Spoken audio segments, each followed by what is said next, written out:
Je suis ravi d'accueillir Patrick Forter, que je connais depuis longtemps, et avec qui la plupart du temps je suis en désaccord scientifique. Ça va pas s'arranger là. Mais ça va pas s'arranger. Mais je préfère être en désaccord avec quelqu'un d'intelligent que d'accord avec un imbécile. Ça me fait peur d'être d'accord avec les imbéciles. Être en désaccord avec les gens intelligents, ça n'est pas grave, et en particulier sur des domaines qui sont très spéculatifs comme l'origine de la vie. Mais si on ne remet pas en cause les schémas de l'origine de la vie, c'est très difficile de découvrir des choses. Donc tout ce qui est figé, en réalité, nous obscurcit. Et donc l'ouverture sur la spéculation sur l'origine de la vie, ça nous permet de voir les choses autrement. Et donc c'est très important. Et donc on joue souvent au ping-pong. Il n'aime pas que je prenne Darwin pour un imbécile. C'est son opinion, chacun son truc. Je continue à penser, comme mon maître Nietzsche, que Darwin était un imbécile, ce qu'il disait déjà à l'époque, Nietzsche, que je suis toujours d'accord avec lui. Mais toi, tu n'es pas d'accord avec moi, malgré l'ensemble des évidences du XXIe siècle, et tu as bien le droit de penser ce que tu veux. En tout cas, c'est toujours étonnant de voir l'évolution de la pensée de Patrick Forter sur l'origine des choses. Voilà, je suis ravi qu'il soit là. C'est le doyen du conseil scientifique de cette fondation. C'est lui qui est depuis le plus longtemps avec nous dans cette fondation, toujours extrêmement constructif. Il est actuellement professeur à l'Institut Pasteur. Je dois reconnaître en partie à cause de moi, parce que dès que Bréchot a dit qu'est-ce que je peux faire pour toi, il faut vous passer à côté de quelque chose. Et donc il est notre correspondant là-bas et notre aide à réfléchir sur les domaines de l'évolution auxquels il a intégré les virus géants depuis qu'ils sont nés. Voilà. Merci de venir encore. Merci Didier. Vous m'entendez bien? Vous me dites, parce que des fois j'ai une voix qui ne porte pas trop. Vous êtes bien assis? Non.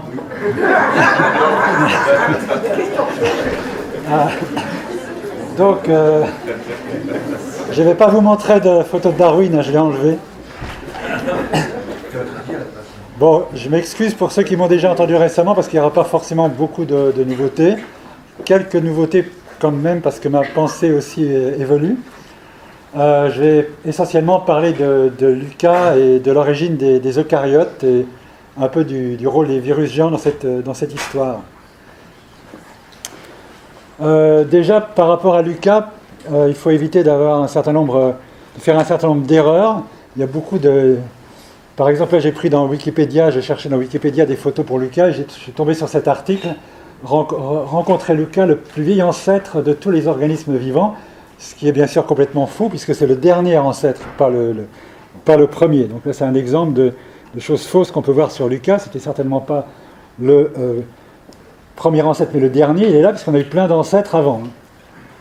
Donc ça, c'est une vision très schématique de l'évolution de la vie sur la planète, avec éventuellement plusieurs origines, mais bon, il y en a une qui a donné naissance à Lucas. Maintenant, aux trois domaines, bactéries, archées, eucarya. Si l'on considère que les archées et les eucaryotes forment un clade, ce qui est mon cas, je vais leur donner un nom, Archaria. Plein de lignées grises qui ont aujourd'hui disparu, et bien sûr, ça ne veut pas dire qu'on a tout hérité de Lucas ou de ce qui s'est passé depuis, mais on a pu aussi hériter peut-être même d'autres origines de la vie ou d'autres lignées par transfert de gènes. Donc on peut aboutir à un rhizome si on augmente le nombre de transferts comme ça. Ce qui est important de voir, c'est qu'il y a eu un certain nombre de bottlenecks au cours de l'histoire de la vie. En particulier, Lucas a été un bottleneck très important, mais il y a eu la première cellule avec un génome ARN, parce qu'il y a certainement eu d'autres choses avant, mais ensuite, à un moment donné, très certainement, on a eu essentiellement des cellules avec un génome ARN. Puis la première cellule avec un génome ARN est capable de fabriquer des peptides avec un proto-ribosome, l'ancêtre des ribosomes actuels. Puis la première cellule avec un génome ADN. Et puis les derniers ancêtres communs des trois domaines actuels, Last Archaeal Common Ancestor, Last Bacteria, Last Eukaryotic. À chaque fois, on a un bottleneck, ce qui veut qu'un grand nombre de lignées disparaissent, mais certaines d'entre elles peuvent nous laisser des gènes, comme les Denisoviens qui nous ont laissé des gènes, ou les Néandertals. Alors, est-ce qu'on peut, avec tout ça, essayer de... Je reviens une seconde en arrière pour dire, bon, est-ce qu'on peut, avec tout ça, retracer à quoi ressemblait Lucas et à quelle étape, en fait, de l'évolution on se trouvait à l'époque où Lucas était en vie. Alors, tout d'abord, est-ce que Lucas a existé? Est-ce que c'était quelque chose de virtuel? Il a existé comme l'Ève africaine, puisque si on remonte mère en grand-mère, en grand-grand-mère, etc., on arrive à une femme qui a été l'ancêtre de toutes les femmes actuelles et qui n'avait rien de spécial à l'époque par rapport aux autres femmes qui vivaient, aux autres Homo sapiens. C'est exactement la même chose pour Lucas. Il y a eu une cellule qui s'est divisée, mais elle n'avait certainement à l'époque rien de spécial par rapport à toutes les cellules qui existaient autour d'elle. Alors aujourd'hui, on essaie de reconstituer à quoi il pouvait ressembler en comparant qu'est-ce qu'il y a de commun, quel est le plus petit dénominateur commun entre les trois domaines. Et c'est important de se focaliser d'abord sur le ribosome, qui est quand même la machinerie la plus fondamentale de la cellule. Dans le ribosome, on a 34 protéines universelles présentes chez les bactéries, les archées et les eucaryotes. Et ça nous donne déjà une information très importante, c'est que Lucas avait des ribosomes avec au moins une trentaine de protéines, et les 3 ARN ribosomiques qui sont également universels. Donc en fait, on voit que Lucas était bien le produit d'une longue évolution, hein, puisque une structure aussi complexe que ce ribosome n'a pas pu se former rapidement. Donc c'est là où on voit que c'est vraiment ne pas le confondre avec les premières cellules, mais avec une cellule déjà relativement évoluée. Ce qui est important quand on regarde cette distribution des protéines ribosomales dans les 3 domaines, c'est qu'on s'aperçoit qu'à côté des 34 protéines universelles, on a 33 protéines qui sont communes aux archées et aux eucaryotes, et aucune commune aux bactéries et aux archées qui ne serait pas chez les eucaryotes, aucune présente chez les bactéries ou les eucaryotes qui ne serait pas chez les archées. Donc tout de suite, on voit avec le ribosome qu'il y a une connexion évolutive très très forte entre les archées et nous. Et important également, c'est de voir qu'on a des protéines spécifiques de tel ou tel domaine. On en a une chez les archées, 11 chez les eucaryotes, 23 chez les bactéries, ce qui est là aussi assez spécifique. Donc ces chiffres ont sans doute évolué un petit peu depuis 2002, époque où est sorti le premier papier qui détaillait cette distribution, mais certainement à la marge. En tout cas, le message n'a pas vraiment changé. Un corps de protéines universelles, une quarantaine de protéines universelles, et un gros bloc de protéines spécifiques archéocaryotes et pas mal de protéines spécifiques des bactéries. Ces protéines spécifiques bactériennes sont en général localisées sur le ribosome au même endroit que les protéines communes archéocaryotes. Elles interagissent avec les mêmes régions de l'ARN, donc elles sont là à leur place. Alors, pour expliquer cette distribution, le scénario le plus parcimonieux, en fait, c'est d'imaginer que Lucas avait que 34 protéines ribosomales et que 23 protéines ribosomales ont été ajoutées au ribosome bactérien et 33 dans la lignée commune aux archées et aux eucaryotes. Et puis ensuite, 11 dans la lignée eucaryote et une dans la lignée archée. Dans ce cas-là, on arrive en fait à l'idée d'un Lucas qui était plus simple que les cellules modernes avec des ribosomes plus petits. Alors en fait, il y a pas mal d'arguments en faveur de cette idée d'un Lucas plus simple que les cellules modernes. Si on veut imaginer un autre scénario, par exemple un Lucas qui contenait à la fois les protéines universelles et celles communes aux archées et aux eucaryotes, dans ce cas-là, on voit que la situation est un peu plus compliquée parce qu'il va falloir en fait enlever ces 33 protéines communes aux archées et aux eucaryotes et les remplacer chez les bactéries par 23 protéines différentes, non homologues, qui vont plus ou moins venir au même endroit. Donc c'est clairement à ce niveau-là un scénario moins parcimonieux, mais j'y reviendrai tout à l'heure. Alors, il y a d'autres arguments en faveur d'un Lucas plus simple que les cellules modernes. C'est le fait, par exemple, que la machinerie de réplication de l'ADN est complètement différente chez les bactéries et chez les acariens, en particulier la réplicase, la primase. Les licases majeures de la réplication appartiennent à des superfamilles différentes, ne sont pas homologues. Ça a suggéré l'idée qu'éventuellement Lucas n'avait pas d'ADN, ni de machinerie de réplication de l'ADN, mais pas d'ADN.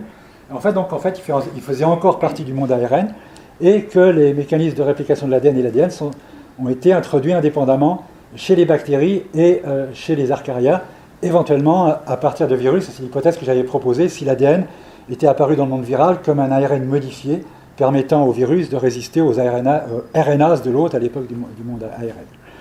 Donc là aussi, on a une idée d'un Lucas plus simple. C'est un peu pareil pour la transcription. Les facteurs de transcription, à la fois d'initiation de la transcription et pour la fidélité de la transcription, ne sont pas homologues entre les bactéries et les archarias. Et par exemple, Finn Werner, qui est un grand spécialiste de l'évolution de la transcription, avait suggéré qu'éventuellement, chez Lucas, on avait une transcription qui pouvait se démarrer sans facteur d'initiation et que les facteurs d'initiation avaient été introduits par la suite. Donc là, il pensait que ça se passait au niveau de l'ADN, cette transcription, mais pourquoi? Parce que les ARN polymérases sont homologues dans les trois domaines. Donc l'ancêtre Lucas avait une ARN polymérase qui aujourd'hui est ADN dépendante, mais on sait que chez les eucaryotes, par exemple, l'ARN polymérase 2 peut transcrire certains génomes viraux ARN. Donc on pourrait aussi imaginer que l'ancêtre des ARN polymérases, qui aujourd'hui sont toutes DNA dépendantes, elles étaient ARN dépendantes. Et puis un point très important, c'est que on peut spéculer que Lucas n'avait pas encore d'ATP synthase. Pourquoi? Parce que quand on compare les ATP synthase des bactéries et des archaria, elles se ressemblent beaucoup. Il y a pas mal de régions qui sont homologues, qui ont les mêmes couleurs. Donc la région en vert qui correspond à l'ancrage dans la membrane et la région en bleu qui correspond à l'ATPase. Mais les protéines vraiment fondamentales, là, en violet et en jaune, qui permettent en fait la rotation du système et qui permettent la synthèse d'ATP, ne sont pas homologues entre les bactéries et les archaria. Et plusieurs auteurs ont suggéré donc que c'est... En fait, chez Lucas, on avait simplement un transporteur d'ions correspondant aux parties vertes et bleues, une ATPase servant au transport des ions, mais on n'avait pas encore de système d'ATP synthase pour fabriquer l'ATP. Et on pourrait imaginer que l'invention de ce système chez les bactéries a été quelque chose de très important pour définir le domaine bactérien, pour donner un avantage sélectif aux bactéries, et l'invention de ce système chez les archées a également sans doute eu une importance très grande. Alors, ce qui est intéressant à noter ici, c'est que nous, les eucaryotes, on utilise en fait pour fabriquer notre ATP le système bactérien qui se trouve dans nos mitochondries, et le système arché dont on est proche, puisqu'en fait on possède une protéine qui ressemble beaucoup à l'ATP synthase des archées, mais nous on l'utilise comme ATPase au niveau des membranes des vacuoles, pas du tout pour fabriquer notre ATP. Ça c'est un point très intéressant qui est rarement discuté dans l'origine des eucaryotes, mais il faut sans doute arriver à intégrer dans l'histoire.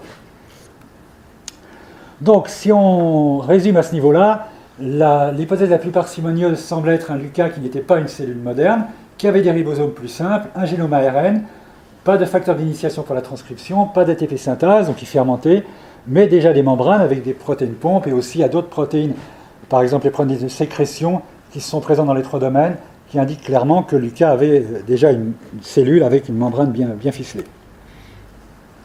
Si ce scénario-là est vrai, ce qui est intéressant, c'est que ça veut dire qu'en gros, la ressemblance entre les bactéries et les archées, le phénotype qu'on peut dire prokaryote, petite taille, génome condensé, des opérons, etc., serait un phénomène de convergence. C'est pour ça que j'ai illustré la convergence ici par un loup de Tasmanie et un dingo australien, dont l'un est un carnivore et l'autre un carnivore plus proche du tigre et l'autre un marsupio plus proche du kangourou. Donc on aurait eu une convergence vers un phénotype semblable chez les bactéries et les archées. Alors, jusqu'à il y a quelques mois, je m'arrêtais là et je passais à autre chose. Maintenant, je remets un peu ça en question, donc c'est là où ça évolue, parce qu'après discussion avec Mark Krupovich en particulier dans notre équipe, j'en reviens à l'idée, finalement, est-ce qu'on pourrait avoir eu quand même un Lucas avec un génome ADN? En fait, cette idée ouais, attends, j'en suis où là? Ouais. C'est pas pour moi une nouvelle idée. En fait, en 1999, j'avais publié un papier dans lequel je suggérais justement un Lucas avec un génome ADN et même un génome de type archéocaryote, et les protéines de la réplication de type archéocaryote auraient été remplacées chez les bactéries par des protéines de réplication venant de bactériovirus. Pourquoi j'avais eu cette idée? Parce qu'il y avait une très grande variété de mécanismes de réplication chez les virus, et en particulier, on avait un certain nombre de bactériovirus qui possédaient des enzymes de réplication de la bactérie.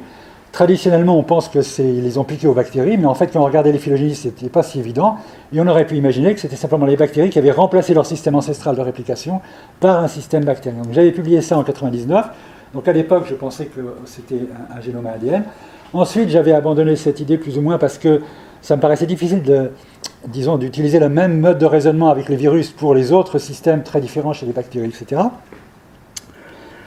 Alors ça, c'est un papier qui a été publié beaucoup plus récemment, en 2016, par Mark Krupovich, en collaboration avec le laboratoire de Vancouveras en Lituanie et un étudiant lituanien, et dans lequel ils reviennent sur cette idée que Lucas aurait eu un système de réplication de type archéeucaryote. Pourquoi ils pensent cela? Parce qu'ils ont été frappés par le fait que chez les bactériovirus, on trouve beaucoup de bactériovirus qui ont des protéines de réplication de type archéeucaryote. Donc beaucoup de virus bactériens et de plasmides codent pour des protéines de réplication de type archéeucaryote, arcariole, d'autres pour des types de réplication de type bactérien. Par contre, on ne connaît pas chez les eucaryotes ou chez les archées de virus et de plasmides qui codent pour des protéines de type bactérien. D'où l'idée que le système ancestral, c'était le système archéeucaryote par rapport au système bactérien. Alors, pourquoi pas? Est-ce qu'on aurait pu avoir le remplacement d'un système de protéines bactériennes ancestrales, j'ai oublié le C, par des protéines virales? Ça pourrait expliquer ce que j'avais proposé, le fait qu'on ait des protéines de réplication différentes chez les bactéries. Ça marcherait aussi pour les facteurs de transcription, puisqu'on sait que beaucoup de virus codent pour leurs propres facteurs de transcription, même d'initiation de la transcription. Ça pourrait même coller pour des facteurs d'initiation de la traduction. Mais est-ce que ça pourrait expliquer le remplacement de l'ATP synthase des archéeucaryotes par une ATP synthase de type bactérien? Et est-ce que ça pourrait, a priori, ça ne devrait pas marcher pour les protéines ribosomales, puisque a priori les virus ne codent pas pour les protéines ribosomales, donc comment les protéines ribosomales des bactéries auraient été modifiées par des virus? Alors il se trouve qu'en fait on vient de publier un papier dans lequel on a montré que finalement il y a des virus qui codent pour des protéines ribosomales, un grand nombre de virus. Ce sont généralement des protéines ribosomales qui se trouvent à la surface du ribosome, et ce sont généralement des protéines qui correspondent à des protéines spécifiques des bactéries, donc à ces 23 protéines spécifiques des bactéries. Là, dans ce papier, on décrit uniquement des virus qui codent pour une protéine, mais récemment, Marc m'a dit qu'en collaboration avec des gens qui travaillent sur les métagénomes, ils ont maintenant des virus qui codent jusqu'à 6 protéines ribosomales. Donc finalement, on pourrait imaginer que, au cours de l'évolution, les 33 protéines ancestrales de type archéeucaryote auraient été remplacées chez les bactéries par 23 protéines qui viendraient de ces virus. Alors, ça, c'est dans ce cas-là, si on en arrive là, on peut même imaginer que finalement la racine de l'arbre n'est pas entre les bactéries d'un côté et les archaria de l'autre, mais ici entre les bactéries d'un côté, enfin les bactéries archées et les eucaryotes de l'autre. Donc ça remet un petit peu ça en question, mais c'est vraiment très ouvert, c'est un point d'interrogation. Pour le moment, disons, j'ai tendance à préférer quand même l'idée d'un Luca plus simple avec un ARN, mais voilà, je vous tiens au courant de l'évolution de nos réflexions. Ça, c'est une discussion que j'ai eue avec Marthe, qui m'avait invité en Lituanie pour visiter son pays, dans l'avion en revenant. Voilà, il m'a convaincu quand même qu'il fallait que je mette un peu d'eau dans mon vin par rapport au Luca ARN. Et donc, du coup, voilà, j'ai retracé ici un petit peu l'évolution du monde vivant, et j'ai mis Luca soit ici avant la première cellule avec un DNA génome, avec un génome ADN, ou juste après. Alors, maintenant, rapidement, je voudrais aborder cette question. Est-ce que Luca était un hyperthermophile? C'est une vieille question, mais qui a été relancée il y a 2 ans par la publication par le groupe de Bill Martin d'un papier dans Nature Microbiology, dans lesquels les auteurs ont annoncé qu'ils avaient réussi à reconstituer le protéome de Luca. Et parmi les protéines qu'ils ont identifiées dans le protéome de Luca, se trouvait la reverse gyrase, qui est une protéine spécifique des thermophiles et essentielle en tout cas des hyperthermophiles. C'est un papier qui a eu un gros succès médiatique avec une couverture vraiment très large. Donc du coup, ça nous a interloqués parce que auparavant, on avait publié 2 papiers, des années auparavant, dans lesquels on avait conclu que la reverse gyrase n'était pas présente chez Luca. Donc, avec un postdoc disponible pour ce travail, on a regardé à nouveau. Un petit mot sur la reverse gyrase. Qu'est-ce que c'est? La reverse gyrase, c'est une enzyme qu'on avait découverte en 1984. C'est la première découverte qu'on avait faite quand j'ai commencé à travailler sur les archées, chez les archées thermophiles, et qui s'est avéré être, c'est un papier que j'avais publié en 2002, dans lequel j'avais montré par génomique comparée que la reverse gyrase était la seule protéine spécifique des hyperthermophiles, c'est la seule protéine qu'on trouvait systématiquement chez tous les hyperthermophiles et toujours absente chez les mésophiles. En 2002, il y avait encore très peu de génomes. Aujourd'hui, ce postdoc a repris le travail donc, sur tous les génomes disponibles, et il a confirmé en fait elle est systématiquement présente chez tous les hyperthermophiles, systématiquement absente chez tous les mésophiles, et c'est environ 50-50 chez les thermophiles. C'est une topoisomérase très particulière. En fait, c'est une enzyme très particulière. C'est une fusion entre une hélicase et une topoisomérase de type 1 qui introduit les surpères tours positifs dans l'ADN. Et on ne sait toujours pas exactement ce qu'elle fait in vivo. On ne sait toujours pas comment ça marche. Mais là, j'ai une collaboration avec un Japonais qui a maintenant isolé plusieurs mutants de la protéine. Donc, on espère dans les années qui viennent qu'on arrivera à comprendre à quoi elle sert. Mais en tout cas, on sait qu'elle est essentielle pour la vie à très haute température. Alors j'ai réussi après beaucoup de difficultés à récupérer l'arbre de la révergirase du papier de Bill Martin, parce qu'en fait aucun arbre n'était publié dans ce papier, y compris dans les supplémentaires immatériels. Ça a été très très difficile, grâce à des postdocs très doués en informatique, de récupérer ces arbres. Alors, comment est décidé qu'une protéine était présente chez Lucas? Pour qu'une protéine soit présente chez Lucas, il fallait qu'elle soit présente dans au moins différents groupes de bactéries et d'archées, et que la phylogénie donne deux groupes monophylétiques bien distincts, bactéries d'un côté, archées de l'autre. Alors c'était le cas pour la révergirase, on avait les bactéries d'un côté, les archées d'un côté ici en bleu, les bactéries en rouge, mais ce qui nous a tout de suite frappé dans cet arbre, c'est que la branche entre les bactéries et les archées était vraiment très petite. Donc là c'était un arbre basé sur environ 90 séquences. Ryan Catchpole, dans mon équipe, donc, a repris le travail. Il a réalisé une phylogénie maintenant avec 376 séquences. Et dans cette phylogénie, vous voyez que les archées en bleu et les bactéries en rouge sont en fait mélangées. Donc on n'a pas retrouvé le résultat de Bill Martin. En fait, même en reprenant exactement les mêmes séquences que lui et la même technique de reconstruction phylogénétique qu'il a dans son matériel et méthode, on n'a pas retrouvé cette monophylie.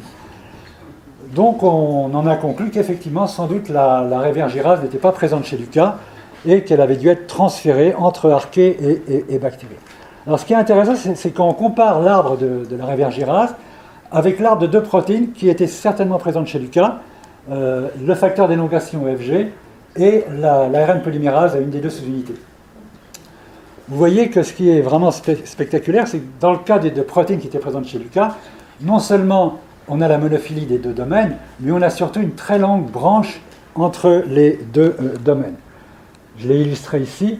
En fait, dans le cas de l'ARN polymérase, on voit que, ici on aurait Lucas, enfin quelque part par là, là on a le dernier ancêtre commun des bactéries, là on a le dernier ancêtre commun des archées, et on voit qu'il y a cette très longue branche. Qu'est-ce que ça veut dire? Ça veut dire que la vitesse d'évolution des protéines était plus élevée à cette époque qu'aujourd'hui. Puisqu'on sait que les bactéries ont au moins sans doute 3 milliards d'années, peut-être 3 milliards 5. La vie sur Terre, c'est peut-être 4 milliards. On voit que la longueur des branches n'est pas du tout proportionnelle au temps de l'évolution. Si on considérait que, par exemple, l'évolution des bactéries ici, là, des bactéries, si ces branches-là, ça correspond à 3 milliards d'années, on serait à Lucas à 6, 7, 8 milliards. Donc ça veut dire qu'à l'époque de Lucas, les protéines évoluaient beaucoup plus rapidement. Alors pourquoi? Bien sûr, il y a plusieurs possibilités. Pour moi, si Lucas était un organisme ARN, eh bien on peut imaginer que en fait, la vitesse d'évolution des protéines était plus élevée à l'époque, parce qu'on sait que l'ARN se réplique moins fidèlement que l'ADN, et qu'en fait la diminution du tempo de l'évolution dont parlait Carlou, ça a correspondu à la transition des génomes à ARN vers les génomes à ADN, donc entre Lucas et les différents ancêtres des trois domaines. Dans l'hypothèse que j'ai évoquée, alternative d'un Lucas ADN, dans ce cas-là, il faudrait imaginer que la vitesse d'évolution a été extraordinairement élevée chez les protobactéries, donc dans la lignée qui a conduit aux bactéries. Et là, il faut expliquer pourquoi, ça me paraît plus difficile, pourquoi la vitesse d'évolution a été accélérée de façon extraordinaire chez les bactéries. Alors bien sûr, on peut dire s'il y a eu beaucoup de remplacements chez les bactéries par des protéines d'origine virale, peut-être que ça a accéléré leur évolution. Voilà. Encore une fois, là, c'est difficile de trancher entre les deux hypothèses. Alors en tout cas, quand ce résultat avec la révergirase, ça nous a intrigués, on s'est dit les 335 protéines que Bill Martin et son groupe ont identifiées chez Lucas, est-ce qu'il y en a d'autres qui n'étaient pas chez Lucas, comme pour la révergirase? Donc j'ai réussi à récupérer les 335 protéines, là aussi ça a été assez difficile. En fait, j'ai reviewé une revue de Bill Martin par la suite, et là j'ai demandé en tant que reviewer qu'il mette les... Et donc il les a mis. Et alors là, c'était terrifiant. Là, quand j'ai regardé les arbres, là, c'était terrifiant. Je vous en montre un petit échantillon. La plupart des arbres avaient très peu d'espèces d'archées, comme celui-là, il y en avait 2. Oui, 4, 3. Et presque tous avaient de très courtes branches entre les archées et les bactéries. Certains arbres avaient très très peu de séquences. Vous voyez, si une protéine était présente chez Lucas, elle devait être présente chez l'ancêtre commun de toutes les bactéries, l'ancêtre commun de toutes les archées. Et dans ce cas-là, on s'attend à ce qu'elle soit largement distribuée chez les bactéries et les archées. C'était vraiment pas du tout le cas. Donc en fait, en regardant ces 335 arbres avec 2 critères, le fait que je voulais une longue branche entre les bactéries et les archées, et je voulais quand même une répartition large de cette protéine au sein des bactéries et des archées, j'ai fini par conclure qu'environ 15 à 20 de ces 335 protéines étaient sans doute chez Lucas, presque certainement, et que tous les autres étaient des faux positifs. Tous les autres étaient des faux positifs, ce qui est quand même impressionnant. Et donc, en fait, l'analyse du protéome de Lucas reste à faire. Alors, je présente ça juste comme exemple quand même des problèmes que l'on a parfois avec les big data. Dans cette revue écrite par les auteurs, donc dans laquelle ils font la publicité de leur article, hein, ils expliquent que leur recent study, donc leur papier précédent, investigate 6.1 billion proteins, encoding in nearly 2000 prokaryotic genomes. J'aime beaucoup cette phrase. The first step in the procedure is a matrix containing 18.5 trillion elements.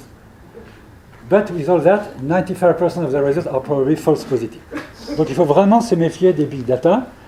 Et ce qui m'a interpellé aussi, c'est qu'en fait, dans leur analyse, ils récupèrent que 14 des 50 à 60 protéines bien connues qui étaient présentes chez Lucas. Donc en fait, il leur manque plein de protéines où là, tout le monde en général est d'accord pour dire qu'elles étaient présentes chez Lucas parce qu'elles sont universelles, etc. Et en fait, je pense que c'est parce qu'ils ont pris un threshold de 25% d'identité de l'acide aminé. Ils se sont intéressés qu'aux protéines qui étaient plus de 25% identiques entre bactéries et archées. Et du coup, ils ont identifié les protéines qui avaient été transférées entre bactéries et archées. Donc, leur papier est intéressant en ce sens qu'ils ont identifié environ 300 transferts de gènes entre archées et bactéries. Essentiellement, on voit que c'est avec des euryarchées. Donc, ce sera vraiment intéressant à reprendre maintenant pour étudier les transferts de gènes. Alors, deuxième partie, Lucas et l'origine des eucaryotes. Là, j'ai mis cet arbre parce qu'en fait, la semaine dernière, j'étais aux journées départementales du département de microbiologie à Pasteur. Il y a au moins 5 talks dans lesquels le conférencier a présenté cet arbre qui a vraiment un succès fou, qui est présenté comme le nouvel arbre de la vie et qui pour moi est faux, donc ça m'énerve à chaque fois que je le vois. Alors, vous devez savoir qu'il y a un grand débat au sujet de l'origine des eucaryotes. En fait, il y a un grand débat. Moi, je dis qu'il y a un débat parce que la plupart des gens maintenant veulent que le débat soit clos entre l'arbre de Woose, où on a les 3 domaines, 3 domaines ou 2 domaines, hein, si on considère Bacteria, Archaria. Donc, j'aime pas 3 domaines, 2 domaines, c'est un petit peu trompeur. Et l'arbre que j'appelle aussi du nom donné par Jim Lake il y a très longtemps aux archées qui étaient censés être les ancêtres des eucaryotes, dans lesquels les eucaryotes sortent des archées. Ça a un gros impact sur la discussion concernant l'origine des virus, parce que si, dans l'arbre de Woose, par exemple, les virus géants peuvent être apparus même avant Lucas et avoir été perdus chez les bactéries et les archées, par exemple. Dans l'arbre-éocyte, comme les eucaryotes sortent des archées qui n'ont pas de virus géants, ils sont forcément apparus ici. Alors, l'arbre éocyte, il est considéré aujourd'hui comme le seul valable par plein de gens, en particulier basé sur la découverte des Asgard, donc de nouveaux groupes d'archées, avec des jolis noms de dieux germaniques, Loki Archaea, Thor Archaea, Odin, Heimdall.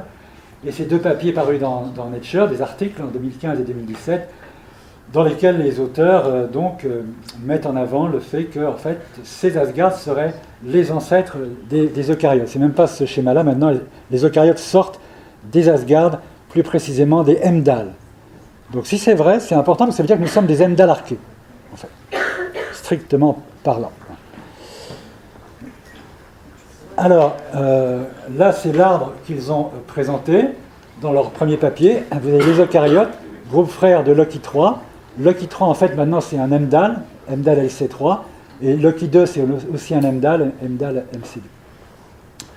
Alors, je voudrais discuter rapidement déjà le problème de ce qu'on appelle les eukaryotic signature proteins, c'est-à-dire des protéines de type eucaryotes qui ont été découverts chez ces Asgard et qui n'avaient pas été auparavant mis en évidence chez d'autres archées. Et ça, c'est un gros argument présenté par les auteurs pour dire qu'effectivement, ces Asgard sont nos ancêtres. Parmi ces protéines, vous avez des protéines comme l'actine, des protéines de type G, des protéines du système escort, qui peuvent être impliquées dans un cytosquelette. Et donc l'idée, c'est que ces protéines ont évolué chez cet Asgard pour lui permettre de phagocyter d'autres cellules. À la fin, il a phagocyté la bactérie à l'origine de la mitochondrie et s'est transformé en eucaryote. Alors en fait, par elle-même, la présence de ces types de protéines chez les Asgard ne peut pas du tout justifier un scénario plutôt que l'autre. Dans le cadre du scénario éocyte, ces protéines sont ce qu'on appelle des synapomorphies, j'ai oublié le P, des traits dérivés partagés qui témoignent effectivement pour le fait que les Asgard et les eucaryotes sont groupes frères. Donc dans ce scénario, ces protéines se sont accumulées progressivement au cours de l'évolution. Oui, dans les archées, elles sont apparues au sein des archées, elles se sont accumulées dans l'ancêtre directement des eucaryotes. Mais l'alternative dans l'arbre de Houx, c'est que ces protéines en fait étaient présentes chez l'ancêtre commun aux eucaryotes et aux archées. Elles sont restées chez les eucaryotes peut-être en se dupliquant avec de nouvelles protéines. Et chez les archées, elles se sont perdues progressivement dans différentes lignées, expliquant pourquoi leur distribution est très patchy aujourd'hui. Donc on ne peut pas trancher en dehors de la phylogénie, dans un sens ou dans l'autre. Alors, c'est vrai que les Asgard contiennent plus de protéines signature eucaryotes que d'autres lignées d'archées, mais il n'y a aucune lignée d'Asgard ne contient tous les ESP. Et ces ESP sont distribués entre les différentes lignées d'Asgard et souvent avec d'autres phylums d'archées comme les tomarchées ou les bathyarchées. Donc, ce qui veut dire que dans le scénario éocyte, il faut imaginer qu'à un moment donné, par transfert de gènes, tous les ESP qui étaient dispatchés dans les différents Asgard se sont retrouvés comme par hasard dans la lignée conduisant aux eucaryotes.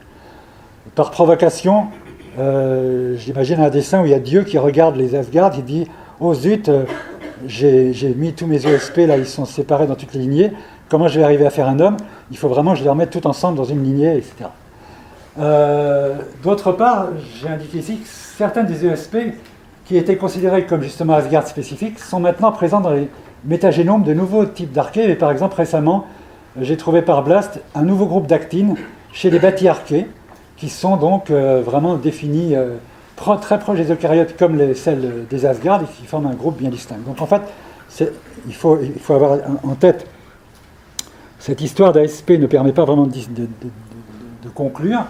Et puis il y a des choses très intéressantes et très curieuses, c'est que certaines ESP sont présentes seulement dans un phylum d'Asgard et même parfois dans des subphylums.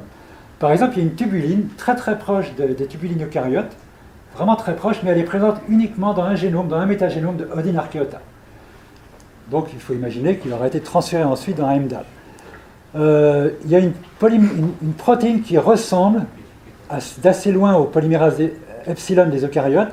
Elle est présente seulement dans 2 MDAL, 2 sur environ une dizaine.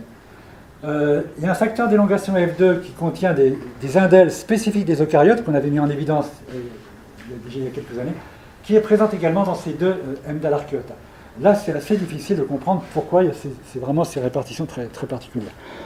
Mon hypothèse, c'est qu'en fait, il y a eu beaucoup de transferts de gènes, éventuellement, entre archées et proto-eucaryotes.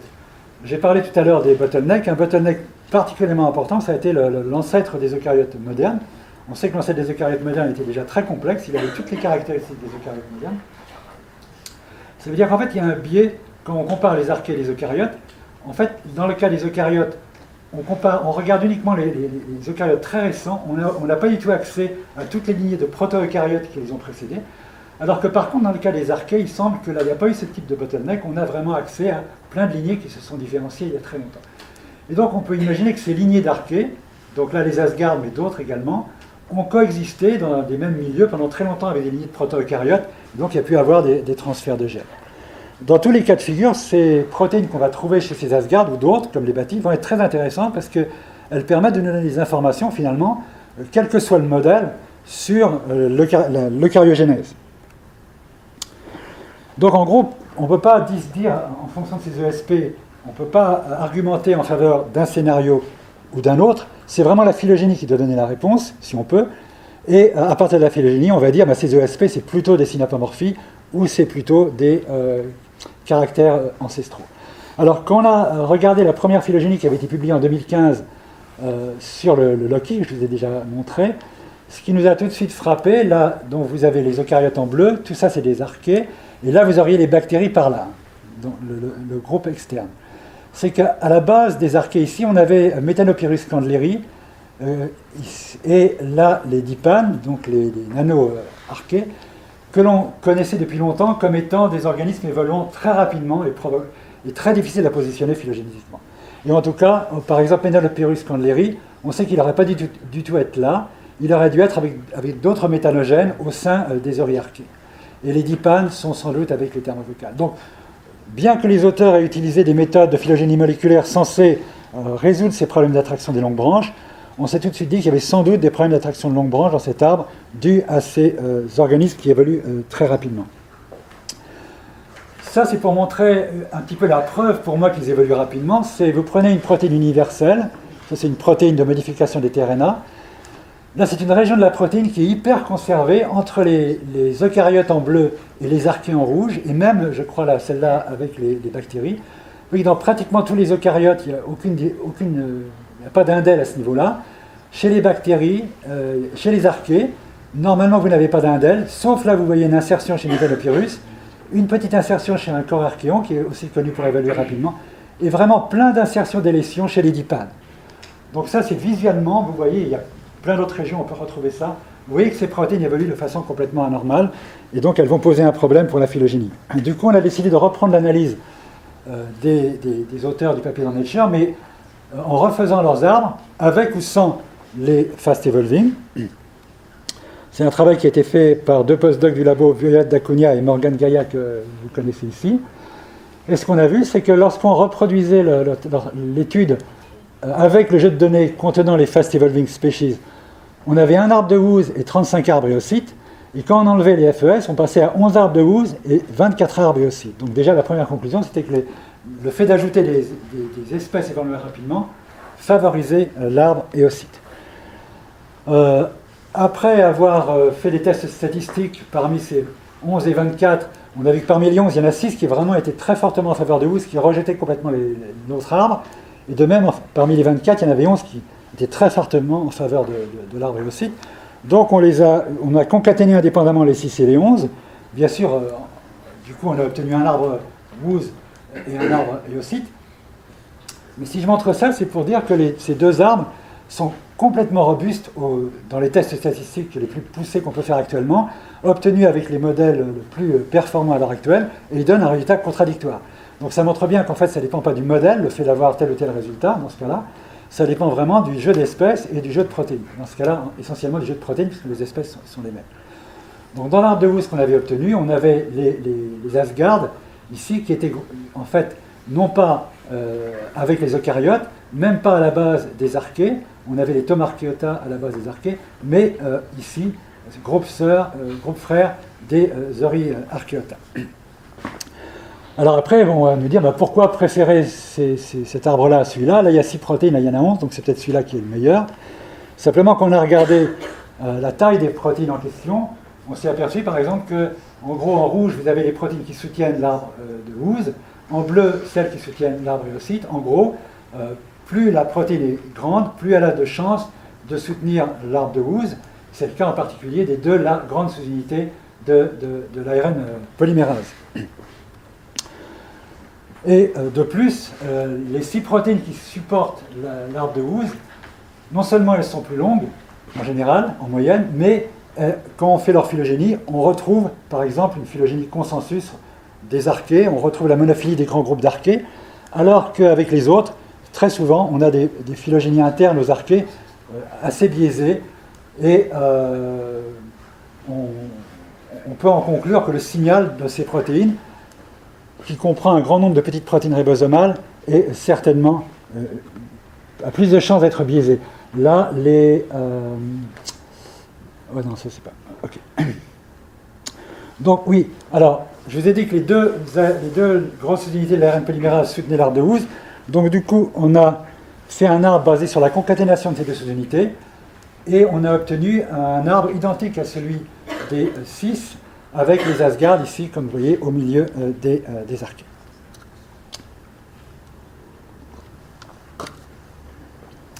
Alors, je voudrais vous faire réfléchir un petit peu sur la structure de ces arbres. Là, c'est un arbre qui a été publié après le nôtre, par des auteurs qui soutiennent fortement le 2D. Donc les eucaryotes sortent des archées. Ils ont laissé les fast evolving dans leur arbre. Là, c'est un arbre basé sur 29 protéines universelles, et donc 12 protéines ribosomales. Donc ça ne nous étonne pas qu'ils aient un arbre 2D, puisqu'ils ont laissé les fast evolving. Ce qui est important, c'est de voir que cet arbre universel, il se caractérise par deux choses, je dirais, de très longues branches bactériennes. En rouge, ça correspond à la branche des bactéries, c'est-à-dire qu'il faut ajouter ça et ça pour avoir la branche des bactéries. Une très longue branche bactérienne par rapport aux autres, qui amplifie tous les phénomènes d'attraction de longue branche, puisqu'on sait que quand le groupe extérieur a une longue branche, ça amplifie ces phénomènes. Et puis surtout, une très courte branche archée. C'est-à-dire que dans l'arbre de Woose, vous voyez que là, ici, la branche qui spécifie la monophylie des archées est très petite. C'est-à-dire que si vous perdez cette petite branche, eh bien, vous avez un arbre éocyte. Et pour nous, ça explique pourquoi il faut que vous ayez des grandes protéines avec beaucoup de signal pour pouvoir récupérer l'arbre de Woose. Donc c'est ce que j'ai mis ici. L'arbre universel est caractérisé par une très longue branche bactérienne, ce qui explique pourquoi les organismes évoluant rapidement favorisent l'arbre éocyte, et une très petite branche archée, ce qui explique pourquoi il est difficile de récupérer le signal correspondant à l'arbre de Woose, et qu'on l'obtient uniquement quand on s'intéresse à des grosses protéines. Et donc pour nous, l'arbre éocyte s'explique par une attraction de longues branches entre les bactéries et les fast evolving dipan. C'était la conclusion à laquelle on était arrivé. Donc ça serait le bon arbre, disons, avec bactéries eucaryotes archées, et l'attraction entre les bactéries ici et les dipanes, qui elles-mêmes sont proches des eucaryotes archées, aboutirait à un arbre de ce type, donc avec les eucaryotes à l'intérieur des archées. Et ce phénomène d'attraction des longues branches peut expliquer aussi, bien sûr, pourquoi, dans le nouvel arbre du vivant, les dipanes et les CPR, qui sont aussi certainement fast evolving, sortent de leur groupe respectif. Les CPR à la base des bactéries et les dipanes à la base des archées. Alors on a publié ce papier en 2017 dans PLOS Génétique, avec après pas mal de problèmes, ça serait trop loin à raconter ici. Le lendemain, le groupe qui avait publié les papiers dans Nature publiait un blog avec une analyse de 5 ou 6 pages sur notre article, donc s'ils l'avaient eu précédemment par un des reviewers. Ils ont immédiatement tweeté. Alors, on a répondu à leur blog, mais ça nous a pris quand même pas mal de temps, presque mois pour... On l'a mis sur notre blog. Après, ils ont publié un papier pour critiquer notre article dans PLOS Génétique, et on a quand même pu faire une réponse. Ce qui est intéressant, c'est que maintenant, systématiquement, la plupart des auteurs citent leur papier ici pour dire que notre analyse a été réfutée, mais ne citent pas celui-là. Le nombre de citations est vraiment... ça montre très bien le biais en faveur du 2D qu'il y a actuellement. Alors, ce papier-là, un des deux reviewers voulait absolument pas qu'on le publie. 5 pages d'insultes. C'est quand même curieux de ne pas vouloir qu'on publie même une réponse. Mais c'était quand même très intéressant, ce reviewer, parce qu'il nous a dit, en fait, pour beaucoup de gens qui pensent que l'arbre éocyte est correct, leur idée, c'est que l'arbre de Woose est dû à une attraction de longue branche entre les bactéries et les eucaryotes. Effectivement, c'est une vraie question. Et donc, en gros, s'il nous disait, enlevez les bactéries de votre arbre, et vous verrez bien que les eucaryotes vont se retrouver avec les Asgard. Donc, c'est ce qu'on a fait, et ça n'a rien changé. On a enlevé, donc là, s'il n'y a plus de... Ça, c'est un faux outgroup. On a enlevé les bactéries, et dans notre arbre, ici, les Asgard sont restés au milieu des archées. Donc, c'est pour ça qu'on a pu publier quand même la réponse. Mais ce qui est intéressant, c'est qu'en faisant ça, on a en fait décidé on a regardé à nouveau nos 36 arbres sans les bactéries.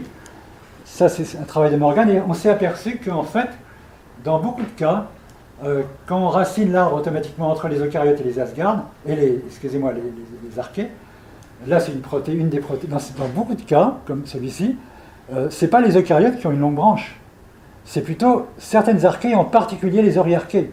Ici on voit qu'il y a tout un groupe d'euryarchées qui ont de très très très longues branches. Et on a vu qu'il y avait une certaine corrélation. Lorsqu'on avait une protéine avec de longues branches archées, on avait un arbre 2D, et lorsqu'on avait une protéine où les branches étaient à peu près équilibrées, on avait plutôt un arbre 3D. 3D, mais ça, c'est pas encore publié. Donc, ce qu'on pense aujourd'hui, c'est qu'en fait, l'arbre éocyte est dû à une attraction de longue branche. Et même quand on enlève les fast evolving bien connus, cette attraction va se produire à cause des euries. Les bactéries vont attirer les euries archées et vont faire sortir vont repousser les eucaryotes à l'intérieur des archées, tout au moins c'est notre interprétation à l'heure actuelle. Alors, on s'est posé la question aussi, est-ce que, dans le cas de l'arbre des ARN polymérases, est-ce que c'est une attraction de longue branche entre les bactéries et les eucaryotes pourrait quand même expliquer l'arbre de Woose? Donc on avait fait une manip aussi en enlevant les bactéries et ça n'avait pas changé la topologie ici, mais on s'est dit une autre façon de faire, c'est de casser la branche. C'est classique en phylogénie moléculaire, quand vous voulez essayer de limiter un phénomène d'attraction des longues branches, c'est de casser la branche. Est-ce qu'on peut casser la branche eucaryote? Oui, dans le cas de l'ARN polymérase, on peut casser la branche eucaryote puisqu'il y a 3 ARN polymérases chez les eucaryotes, 1, 2 et 3. Et en fait, si on met les 3 ARN polymérases, on doit casser la branche au dernier eucaryote qui n'avait qu'une seule ARN polymérase. Donc c'est ce qu'on a fait, vous voyez. Là, on a ajouté les 3 ARN polymérases. Donc on voit qu'on casse la branche. Ici, on a une longue branche. Ici, on a une branche beaucoup plus courte. Mais on a toujours un arbre de Woose. Donc apparemment, l'arbre de Woose, dans le cas des ARN polymérases, n'est pas dû à une attraction des longues branches. Après, on a ajouté tous les NCLDV qui codent pour leur propre ARN polymérase. Et on a toujours obtenu un arbre de Woose. Donc, là encore, on voit qu'apparemment, ce n'est pas un phénomène d'attraction des longues branches. Alors ça me permet de basculer pour terminer sur les virus. Ce qu'on en a bien apprécié dans cette arbre, c'est qu'il nous donne 3 fois l'EK, le dernier ancêtre commun des eucaryotes, puisque les 3 ARN polymérases sont présentes chez tous les eucaryotes. Ça veut dire qu'elles étaient déjà présentes chez l'ancêtre commun à tous les eucaryotes modernes. C'est-à-dire que dans cet arbre, vous avez 3 fois l'EK. Et là, du coup, on voit très clairement que les NCLDV étaient présents avant l'ancêtre commun aux eucaryotes modernes, et qu'ils avaient même commencé à se diviser en 3 grands groupes, 3 grands sous-groupes, ici avec des couleurs différentes, 4 même ici, avant l'apparition des eucaryotes modernes. Donc ça, maintenant, je pense que c'est vraiment clair. Par contre, effectivement, ils apparaissent après la divergence entre les archées et la lignée proto-eucaryote. Ce qui était aussi intéressant, c'est que la position des polymérases 2 et polymérase 1 eucaryotes suggère qu'il y a eu des transferts entre virus géants et cellules.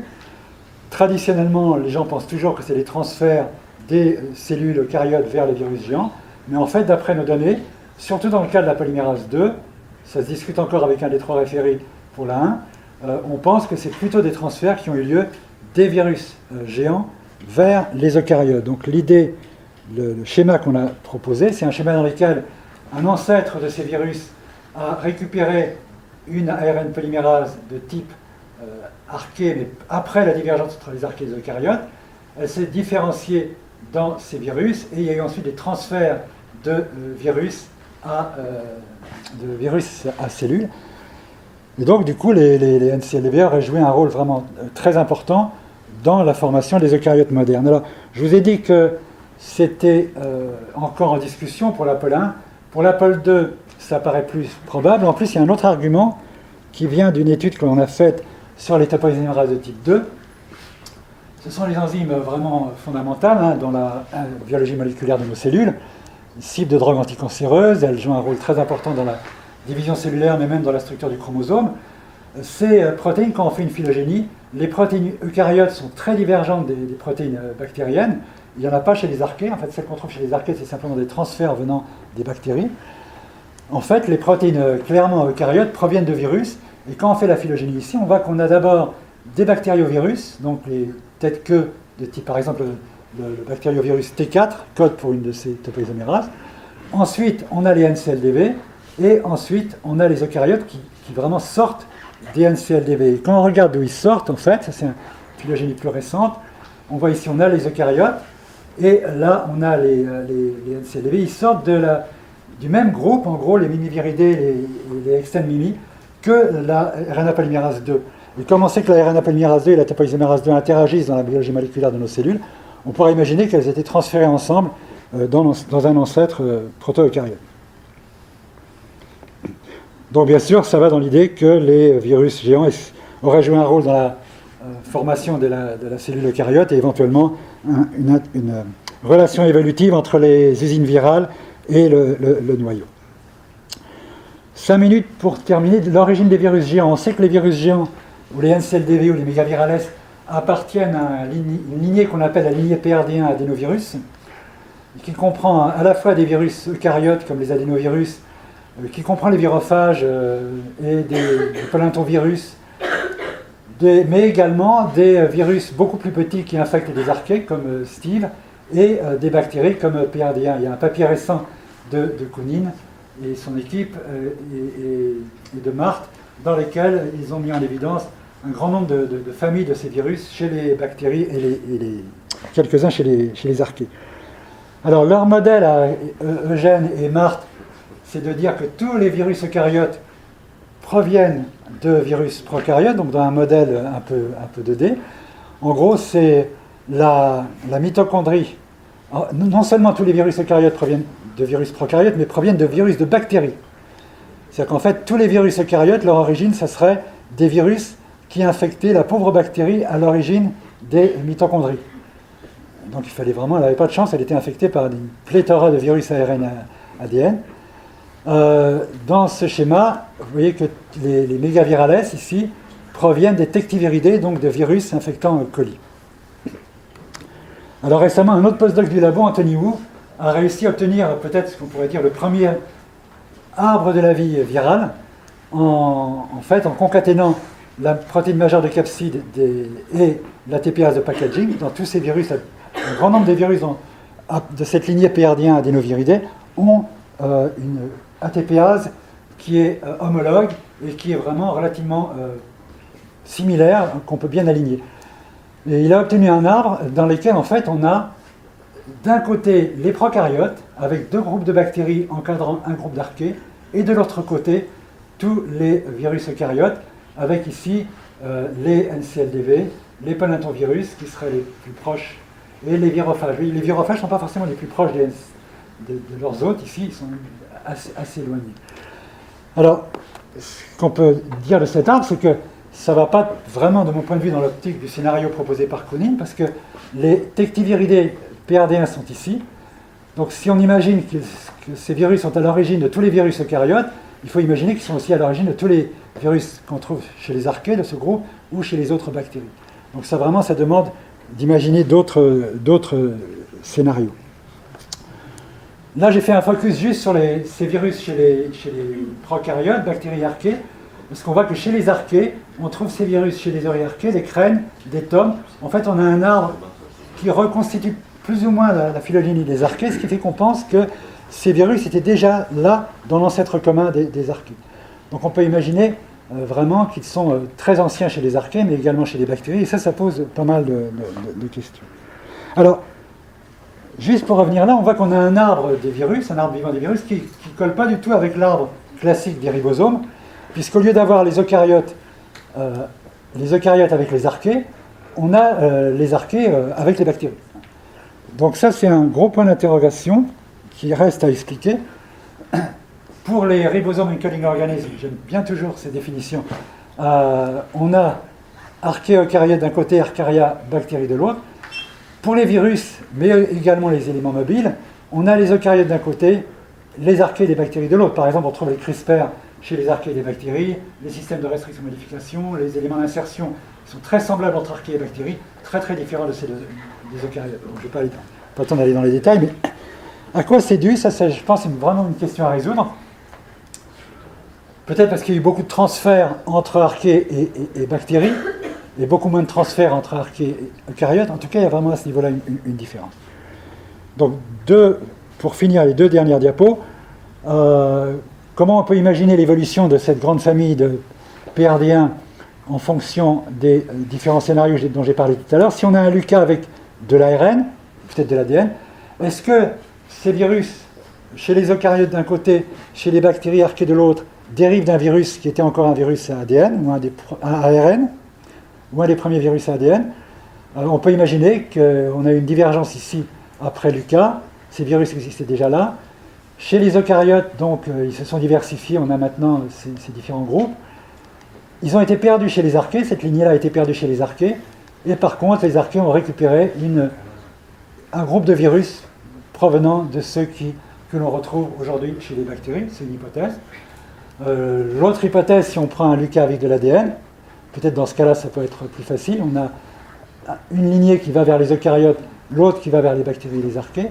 Reste encore une fois à expliquer à ce moment-là pourquoi les éléments mobiles seraient restés très semblables chez les bactéries et les archées, alors que pour tout ce qui est biologie cellulaire, les bactéries auraient évolué de façon incroyable pour devenir très divergentes, par exemple au niveau du ribosome. Voilà, donc juste la dernière dia pour remercier les postdocs qui ont travaillé avec moi sur le sujet. Alors ils ne font pas que ça, hein. En particulier Ryan Catchpole, c'était un petit travail qu'il faisait en parallèle sur la Revergira, sa phylogénie. En fait, il travaille sur les éléments mobiles d'archées hyperthermophiles. Il vient de mettre en évidence le premier système de conjugaison chez les euryarchées. Il essaie d'avoir du sexe à 100 degrés actuellement. La manip devrait être faite cette semaine. En tout cas, il développe des outils génétiques très puissants pour l'étude des archées hyperthermophiles. Il travaille beaucoup en collaboration avec Violette, également sur l'étude de ces éléments mobiles.